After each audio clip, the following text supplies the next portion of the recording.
Hello बच्चों। आज हम लोग पढ़ने जा रहे हैं थ्योरम ऑफ परपेंडिकुलर एक्सिस। ठीक है, this is one of the important theorem of moment of inertia and this part is the fifth part of moment of inertia. तो थ्योरम ऑफ परपेंडिकुलर एक्सिस आज हम लोग समझेंगे। So let us start the lecture. तो first thing है, theorem of perpendicular axis में there are certain conditions. ठीक है, कौन कौन सी कंडीशंस है जहां ये जो फुलफिल होने के बाद ये थ्योरम वैलिड रहेगा, then it will be applicable. These conditions first I will explain you and then I will give you in writing also. तो पहले देख लेते हैं। ये देखो, ये लगती है, इसमें पहला कंडीशन है this applicable for 2D bodies, है ना, 2 डायमेंशनल बॉडीज के लिए, प्लेन बॉडीज के लिए, या लेमिना। लेमिना का मतलब ए थिन प्लेट, पतला प्लेट होना चाहिए। तो ये 2D बॉडीज पे अप्लीकेबल है। Second important thing is that इसमें जो x और y एक्सिस है, मान लो ये x एक्सिस है, ठीक है, ये x एक्सिस है इस डिस्क का, और ये y एक्सिस है। x और y, x एक्सिस और y एक्सिस, ये दोनों एक ही प्लेन में रहने चाहिए, है ना। x and y axis both should be in one plane. Then second है, third condition is that x y z तीनों like this, X Y Z, मान लो ये एक्स एक्सिस है, ये वाई एक्सिस है, जेड एक्सिस, ये तीनों एक्सिस जो है म्यूचुअली परपेंडिकुलर होना चाहिए। And fourth condition is that Z axis जो है एक्स और वाई इस जिस प्लेन में है, जेड एक्सिस जो है इस प्लेन के परपेंडिकुलर होना चाहिए। तो this was the fourth condition. तो ये चारों कंडीशन सेटिस्फाई होनी चाहिए, then only we can apply the theorem of perpendicular axis. ठीक है, तो एक बार कंडीशन को फिर से रिपीट करता हूं। तो first condition is that x axis और वाई एक्सिस प्लेन में होना चाहिए। ठीक है, सेकंड है कि एक्स वाई जेड तीनों म्यूचुअली परपेंडिकुलर होने चाहिए तीनों एक्सिस।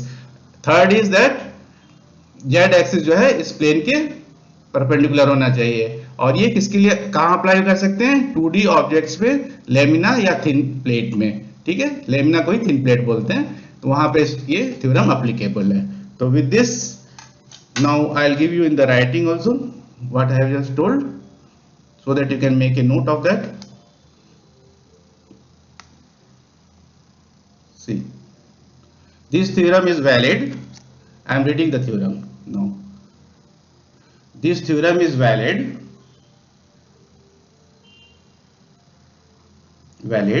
for plane bodies. जैसा मैंने दिखाया आपको, ये plane bodies, 2D bodies, this is the 2D body.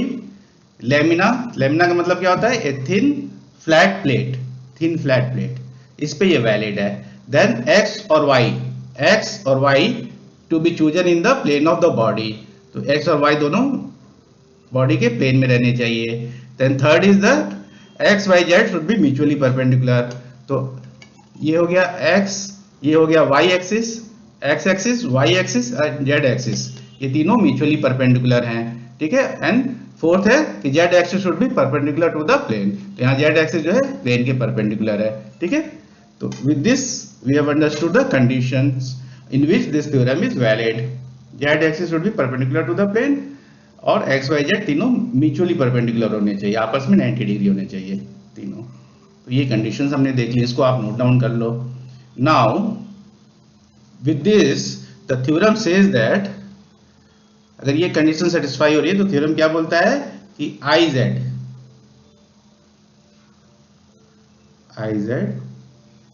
Is equal to inertia, moment of inertia about Z axis is equal to moment of inertia about X axis plus moment of inertia about Y axis.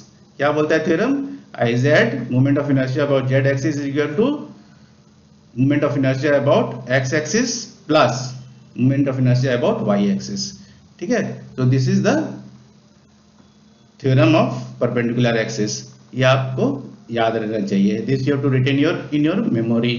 इसको याद रखोगे, I Z is equal to I X plus I Y. ठीक है, इसको interchange नहीं कर सकते because X and Y axis to be chosen in the plane of the body. ये सारी कंडीशंस में क्या रहेगा? I Z will be equal to I X plus I Y is equal to I X plus I Z लिखेंगे, then it will be wrong. So correct thing is that I Z is equal to I X plus I Y. तो ये हमारी perpendicular theorem हो गई। ठीक है, so this is important theorem. Now we will try to will prove it, ठीक है, कि ये थ्योरम कैसे आई, एक I Z is equal to I X plus I Y कैसे हुआ, how we have obtained this expression. तो इसको प्रूव करते हैं। तो क्या करेंगे पहले बच्चों, हम लोग यहाँ पे एक पॉइंट ले लेते हैं, point mass, small point mass DM, इस पॉइंट पे लेते हैं पी पे, और इसका कोऑर्डिनेट लेते हैं हम लोग एक्स और वाई कोऑर्डिनेट्स ले लेते हैं, ठीक है। ये कहाँ पे है पॉइंट मास डीएम, एक्स और वाई कोऑर्डिनेट पे, मीन्स यहाँ से एक्स डिस्टेंस और वाई एक्सिस से ये, और इधर इस साइड में वाई है, यहाँ पे एक्स है, ठीक है। तो इस तरह से कोऑर्डिनेट ले लिया हमने एक्स और वाई। तो इसको हम समझ लेते हैं कि डिस्टेंसेस कैसे रहेगा। मान लो ये एक्सिस है, एक्स एक्सिस, ये वाई एक्सिस है, ये पॉइंट हमने ले लिया डीएम मास का पी पॉइंट, ठीक है। तो हमने इसको एक्सिस को क्या लिया है, एक्स एक्सिस और वाई एक्सिस। तो मतलब एक्स एक्सिस पे जो डिस्टेंस है वो कितना है, यहाँ से इस पॉइंट का डिस्टेंस इस एक्सिस पे एक्स है, यहाँ से यहाँ तक डिस्टेंस कितना है, एक्स है, ठीक है। और यहाँ से ये डिस्टेंस कितना है, वाई है बच्चों। एक्स एक्सिस से ये डिस्टेंस कितना है, वाई है, और वाई से ये पॉइंट पी का डिस्टेंस कितना है, एक्स है। वाई से जो डिस्टेंस है दैट इज एक्स, ये क्लियरली दिख रहा है, वाई से पी का डिस्टेंस एक्स है, और एक्स से पी पॉइंट का डिस्टेंस कितना है, वाई है, ठीक है। एक्स एक्सिस वाई एक्सिस से जो डिस्टेंस है एक्स है, और एक्स एक्सिस से जो डिस्टेंस है दैट इज वाई। ये क्लियर हो गया, फिर से इसको समझ लो। मान लो ये पॉइंट है, मान लो 3 4, तो एक्स एक्सिस पे कितना डिस्टेंस है, 3 है, यहाँ से ये डिस्टेंस 3 है, और यहाँ से ये डिस्टेंस कितना है, 4 है। तो वाई एक्सिस ये है, एक्स एक्सिस ये है, तो वाई एक्सिस से पॉइंट पी कितने डिस्टेंस पे, 3 पे है, तो वही मैंने लिखा एक्स, और एक्स एक्सिस से पॉइंट पी कितने डिस्टेंस पे, 4 पे है, तो वही लिखा एक्स एक्सिस से वाई डिस्टेंस पे है, ठीक है। अब हमको we already know that for any small, for any point mass moment of inertia क्या होता है बच्चों, m r स्क्वायर होता है, उसका mass into distance from the axis of rotation, ठीक है। तो ये जो रोटेट करेगा, ये पॉइंट ये एक्स एक्सिस के अबाउट ऐसे रोटेट करेगा, ठीक है। तो क्या लिखेंगे इसको, स्मॉल मास के लिए D I X is equal to mass कितना है, एम की जगह क्या लिखेंगे, डीएम, और आर स्क्वायर की जगह कौन सा डिस्टेंस ले लेंगे हम लोग, वाई ले लेंगे, वाई स्क्वायर, ठीक है। This is our equation 1। इसी तरह से डी आई जेड कितना हो जाए, डी आई वाई कितना हो जाएगा, डीएम मास इनटू कौन सा डिस्टेंस, ये वाला डिस्टेंस, ये डिस्टेंस, ठीक है, जो वाई एक्सिस से इस पॉइंट का डिस्टेंस है दैट इज एक्स, तो एक्स का स्क्वायर हो जाएगा, ठीक है, राइट। तो these are the two equations we have obtained. Now will see in this figure, यहां देखो जेड भी इसी पॉइंट से जा रहा है, जेड किससे जा रहा है, ओ पॉइंट से जा रहा है, तो ओ पॉइंट से ये डिस्टेंस अगर हम लोग ले लेते हैं आर, ठीक है, ये डिस्टेंस इस पॉइंट का पी पॉइंट का आर ले लेते हैं, स्मॉल आर, और ये इसको लिख लेते हैं A, this is A O and P. तो triangle O P A is a right angle triangle, ठीक है, ये राइट एंगल ट्रायंगल है। तो इसमें हम लोग क्या लगा सकते हैं, पाइथागोरस थ्योरम लगा सकते हैं। तो इसमें हम लोग लगा देंगे Pythagoras theorem using Pythagoras theorem use करेंगे। तो क्या हो जाएगा, आर स्क्वायर हाइपोटेनस का square is equal to X square plus Y square, ठीक है। ये हमको इक्वेशन 3 मिल गई, इक्वेशन 3 मिल गई। नाउ अगर हम लोग आई जेड लिखते हैं बच्चों, जैसे हमने यहाँ पर लिखा डी आई एक्स लिखा, डी आई वाई लिखा, अगर हम लोग यहाँ पर डी आई जेड लिखेंगे, moment small moment of point का, ये डीएम पॉइंट का moment of inertia about Z axis, तो डी आई जेड क्या लिखेंगे, इसका डिस्टेंस कितना है यहाँ से यहाँ तक, ये देखो आर डिस्टेंस है, आर डिस्टेंस है, तो डीएम इंटू आर स्क्वायर कर देंगे, ठीक है। ये देखो आर डिस्टेंस है, यहाँ से जेड एक्सिस का पी पॉइंट से डिस्टेंस कितना है हमने लिया, आर लिया, स्मॉल आर, तो स्मॉल आर स्क्वायर हो जाएगा, किससे मल्टीप्लाई होगा, डीएम मास से हो जाएगा, जो स्मॉल मास डीएम लिया था उसमें मल्टीप्लाई कर देंगे, ठीक है, मोमेंट ऑफ इनर्शिया निकालने के लिए about this point mass DM का moment of inertia I Z axis के बाद कितना होगा, small D I Z is equal to D M into R square हो जाएगा। This is equation 4। अब इक्वेशन 4 में, in this equation 4 what we can write, देखो इसको लिख सकते हैं हम लोग D M into R square की जगह, इस वैल्यू की जगह क्या लिख सकते हैं, इक्वेशन 3 से X square plus Y square लिख सकते हैं, तो लिख दो X square plus Y square, R की जगह सब्स्टिट्यूट कर दिया हमने, आर स्क्वायर की जगह सब्स्टिट्यूट कर दिया X square plus Y square, तो फ्रॉम इक्वेशन 3, ठीक है, आर स्क्वायर की जगह हमने लिख दिया X square plus Y square from equation 3। इसको ओपन कर लो bracket, DM X square plus DM Y square is equal to D I Z. अब इक्वेशन 1 एंड 2 को देखो, डीएम वाई स्क्वायर क्या है, डी आई एक्स है, तो डीएम वाई स्क्वायर को क्या लिख लेंगे, डी आई एक्स लिख लेंगे, यहाँ प्लस है, और डीएम एक्स स्क्वायर क्या है, ये डीएम एक्स स्क्वायर इक्वेशन 2 में डी आई वाई है, D I Y is equal to D I Z हो जाएगा। ये हो गया फ्रॉम इक्वेशन 1 एंड 2 से ये आ गया, ठीक है। Now this the movement of inertia of that one particle, ठीक है, about Z axis, Y axis and x axis. Now if we want to find out the moment of inertia of the whole mass, पूरे body का मास about z axis, तो क्या करना पड़ेगा, इसको integrate करना पड़ेगा, तो डी आई जेड कर देंगे इज इक्वल टू, इसको भी इंटीग्रेट करना पड़ेगा y एक्सिस के अबाउट, अगर कंप्लीट होल बॉडी का मास का मोमेंट ऑफ इनर्शिया कैलकुलेट करना है तो this will be also integrated, and similarly D I X को भी इंटीग्रेट करना पड़ेगा। So we are integrating to get the whole, get the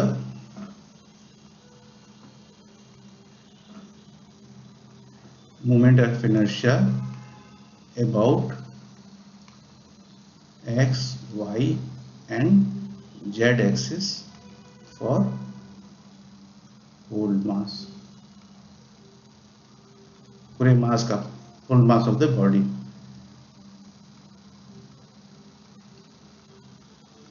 respectively. So now we are integrating, तो इसको integrate करते हैं हम लोग। देखो हमने पढ़ रखा है मैथ्स में कि अगर dx का ऐसा इंटीग्रेट करना है तो इसकी वैल्यू क्या आती है, x आती है, ठीक है, जो यहाँ पे रहता है that is the answer of this integration. तो यहाँ पे क्या आ जाएगा, यहाँ पे आ जाएगा I Z is equal to I Y plus I X, simple. इसको रीअरेंज कर लेते हैं, I Z is equal to I X I Y लिख लेते हैं, and this is the expression which we wanted to prove.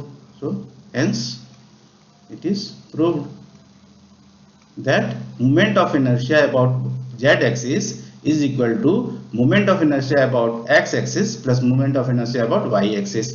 I X क्या है, moment of inertia about X axis, ठीक है। सिमिलरली आई वाई क्या है, I Y is the moment of inertia about Y axis, and I Z is the moment of inertia about Z axis, simple. So this way we have found the expression of this theorem, I Z is equal to I X plus I Y. तो एक बार इसको फिर से मैं देख लेते हैं, ऊपर से क्विक रिकैप करते हैं। स्टार्टिंग में मैंने बताया आपको what are the conditions where this theorem is valid, किसके लिए वैलिड है, प्लेन बॉडीज, ये ध्यान रखना है, keep it in your mind, इसको आपको याद रखना है। 2D बॉडीज के लिए, लेमिना के लिए ए थिन फ्लैट प्लेट, ठीक है, इसके लिए है, या फिर आप बोल दो ये रिंग ले लो, थिन रिंग, इसके लिए भी एप्लीकेबल रहेगा ये, ठीक है। And X Y axis to be chosen in the plane of the body, X axis Y axis same plane में, X Y Z should be mutually perpendicular, ये म्यूचुअली परपेंडिकुलर हो गया, ठीक है, तीनों यहाँ पे ये देखो तीनों ऐसे म्यूचुअली परपेंडिकुलर हो गए, और Z axis should be perpendicular to the plane, ये जेड एक्सिस जो है black pen it is showing the Z axis, तो ये प्लेन के परपेंडिकुलर है। So these conditions are getting satisfied in this figure. इस फिगर में ये तीन सारी कंडीशन सेटिस्फाई हो रही है, तो इसमें हमने यहाँ पे लगा के दिखाया। पहले क्या किया, एक पॉइंट P चूज कर लिया, उसका डिस्टेंस देख लिया कि y एक्सिस से कितना है और x एक्सिस से कितना है, z एक्सिस से कितना है। डिस्टेंस एक बार हमको मालूम पड़ गया, मास हमने लिया था dm, तो सिंपली इस फॉर्मूले में i equal to mr square में हमने dix diy कैलकुलेट कर लिया। फिर ट्रायंगल में देखा, ये जो राइट एंगल ट्रायंगल बना हुआ है, इस राइट एंगल ट्रायंगल में हमने देखा कि this is the P point, this is the O point, this is the A point, this is R, this is Y, this is X। इसमें हमने पाइथागोरस थ्योरम लगा दिया, तो R square is equal to X square plus Y square हो गया। अब diz की value dm r square है, फिर r स्क्वायर की जगह इक्वेशन 3 से हमने X square plus Y square रख लिया, इसको सॉल्व किया, तो finally we got the answer that iz is equal to ix plus iy. So this way we have understood the parallel axis theorem. Now we'll do some calculations based on this theorem to clear our concepts. ठीक है, तो करते हैं, first question करते हैं। देखो ये question क्या है, this is the first question. Calculate the moment of inertia. Moment of inertia calculate करने को बोल रहा है यहाँ पे, ऑफ ए थिन डिस्क। ये डिस्क की मोमेंट ऑफ इनर्शिया कैलकुलेट करने को बोल रहा है, of mass m and radius r। ठीक है, about an axis coinciding with the diameter. Axis जो है डायमीटर के साथ कोइंसाइड हो रहा है, तो क्या करेंगे, देखो पहले सारी कंडीशंस देख लेंगे। यहाँ पे देखो x और y एक ही प्लेन में है, x y z तीनों म्यूचुअली परपेंडिकुलर हैं, ठीक है, और z is perpendicular to the plane, और ये this is a thin disc. ठीक है, ये थिन डिस्क है, तो इसमें सारी कंडीशन हमारी वैलिड हो रही हैं। तो इसमें कौन सा लग जाएगा थ्योरम, परपेंडिकुलर एक्सिस थ्योरम इसमें अप्लाई हो जाएगा। iz is equal to ix plus iy हो जाएगा। ठीक है, और यहाँ पे ध्यान से देखो बच्चों, अगर ये x एक्सिस है, ये y एक्सिस है, x एक्सिस के अबाउट मैं इसको रोटेट कर रहा हूँ और फिर y एक्सिस के अबाउट रोटेट कर रहा हूँ, तो दोनों में मोमेंट ऑफ इनर्शिया जो रहेगा वो सेम रहेगा, बिकॉज बोथ ये जो बॉडी है डायमीटर के अबाउट ये सिमेट्रिकल है। This body is symmetrical about the diameter, x axis और चाहे वाई एक्सिस से करें, तो यहाँ पे क्या होगा, आई एक्स और आई वाई इक्वल हो जाएंगे। तो this body is a symmetrical body, यहाँ लिखें, ये हमेशा ध्यान रखना है कि सिमेट्रिकल है कि नहीं, है ना। तो यहाँ पे ये सिमेट्रिकल है, सिमेट्रिकल अबाउट डायमीटर। तो यहाँ क्या हो जाएगा, हमको यहाँ क्या फाइंड करना है, कोइंसाइडिंग विद द डायमीटर, तो हम आई एक्स निकाल लेते हैं, तो आई एक्स हो जाएगा और आई वाई क्या हो जाएगा, आई वाई की वैल्यू आई एक्स हो जाएगी, बिकॉज इट इज सिमेट्रिकल। तो moment of inertia about I X और आई वाई इक्वल रहेगा, is equal to I Z. और आई जेड की वैल्यू डिस्क में क्या रहती है, डिस्क में आई जेड की value M R square by 2 रहती है। दिस वी ऑलरेडी नो, मैंने पार्ट 4 में आपको एक चार्ट दिया था, उसमें सारी वैल्यूज लिखी हुई हैं और मैंने बोला था कि उसको आप अच्छे से याद कर लो, बाय हार्ट कर लो। यहाँ से हम लोग आई जेड की यहाँ वैल्यू रख देंगे एम आर स्क्वायर बाई 2, और यहाँ क्या हो जाएगा, ये दोनों ऐड होके 2 आई एक्स हो जाएगा, तो इसकी वैल्यू आ जाएगी आई एक्स इज इक्वल टू, ये 2 से इधर डिवाइड हो जाएगा, एम आर स्क्वायर बाई 4। तो दिस इज द आंसर,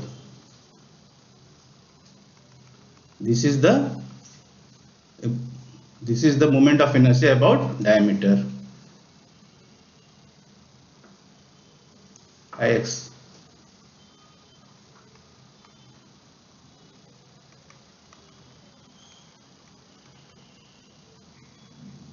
यहाँ पर हमने क्या किया, परपेंडिकुलर थ्योरम लगा दिया, I Z is equal to I X plus I Y, symmetrical है डाया के अबाउट, तो आई एक्स और आई वाई इक्वल हो गए, तो यहाँ पे आई वाई की जगह आई एक्स रख दिया, ये 2 आई एक्स हो गया, 2 से डिवाइड कर दिया, हमें स्क्वायर बाई 4 हो गया। So this is one question we have done.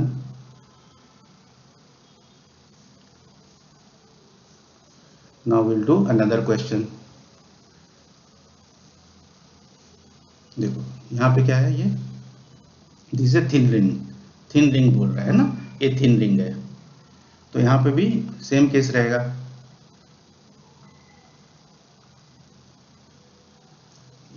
ये रिंग है, दिस इज द रिंग, ठीक है। तो इसमें भी एक्स एक्सिस ये है, वाई एक्सिस ये है, एक ही प्लेन में है, और यहाँ से जेड एक्सिस प्लेन के परपेंडिकुलर है। जब जेड बना रहे हैं तो एक्स वाई जेड तीनों आपस में परपेंडिकुलर हो जा रहे हैं, और it is a thin ring, so ये भी एक आपका 2D ऑब्जेक्ट हो गया, ठीक है। तो ये थिन रिंग हो गया, तो यहाँ पे कौन सा थ्योरम लग जाएगा, perpendicular axis theorem is valid, we can, it is applicable here, so we can apply the perpendicular axis theorem to find the moment of inertia. तो हम इसको फाइंड करते हैं।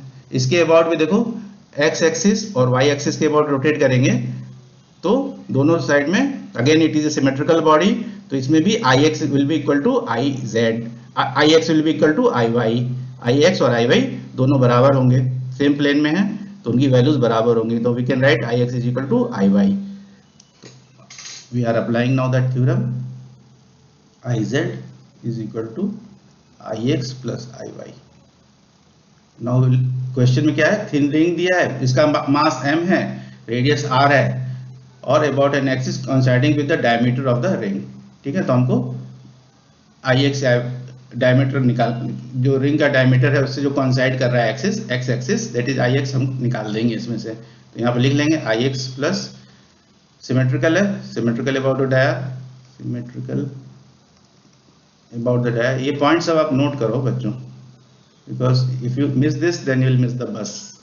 ये भी आई वाई को क्या लिख देंगे, आई एक्स लिख देंगे, क्योंकि मैंने जैसे बताया इसको moment of inertia about this axis, X axis, and moment of inertia about Y axis, both are equal ना, सिमेट्रिकल शेप की ये बॉडी है। तो यहाँ पे हम लोग लिखेंगे 2ix, और यहाँ पे iz की वैल्यू क्या होती है, उसी चार्ट पे जिसकी मैं जिक्र कर रहा हूँ, पार्ट 4 में मैंने बताया था, mr² होता है।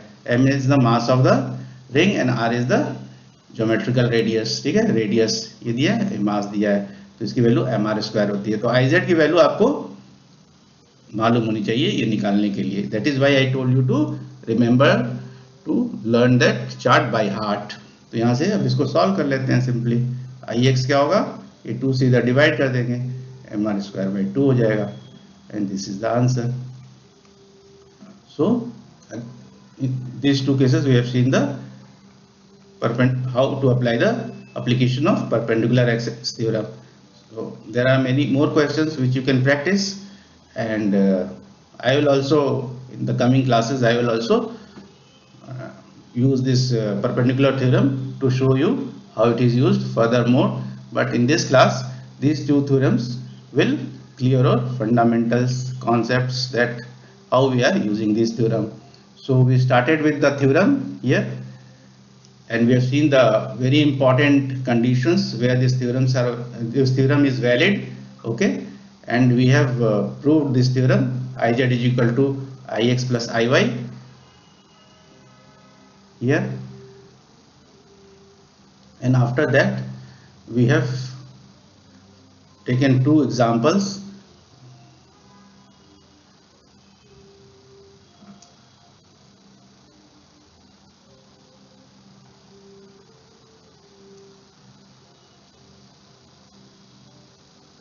Where one was the disk, and we have found the moment of inertia using parallel theorem of parallel axis.